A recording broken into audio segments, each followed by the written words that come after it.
Bonjour, je souhaiterais vous parler d'un homme de culture et d'un homme de cœur, Claude Diringer. Homme de culture, Claude Diringer l'est indéniablement.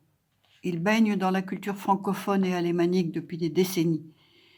Il est un grand amoureux de la poésie et des poètes, notamment français, allemands et alsaciens.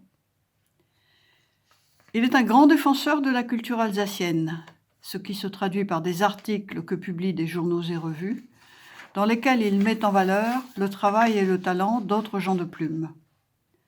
Par ailleurs, Claude œuvre au sein d'organismes culturels tels la Société des écrivains d'Alsace-Lorraine et du territoire de Belfort dont il est un membre actif, le Sentier des poètes alsaciens de Sulzbach qu'il a créé, les Cahiers du Rhin qu'il a fondés et qu'il anime, le Cercle culturel Nathan Katz où il est très impliqué. Claude Diringer écrit lui-même des poèmes et des pièces de théâtre dans lesquelles l'humain tient une place prépondérante. Plusieurs de ses écrits ont été primés et certains figurent au sein d'anthologies. Plus que tout, Claude Diringer est un homme de cœur. Chez lui, les mots engagement, ouverture d'esprit, solidarité, générosité prennent tout leur sens. Il a la rondeur des bons vivants qui aiment le bien vivre et les autres. Il a la force tranquille des gens de conviction.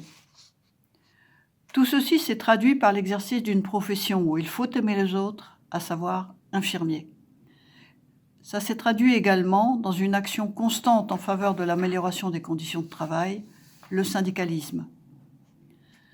Retraité, Claude Diringer poursuit inlassablement son engagement visant à l'épanouissement des autres, au sein des associations culturelles dont je vous ai parlé précédemment, mais aussi au sein d'organismes humanitaires tels Terre des Hommes.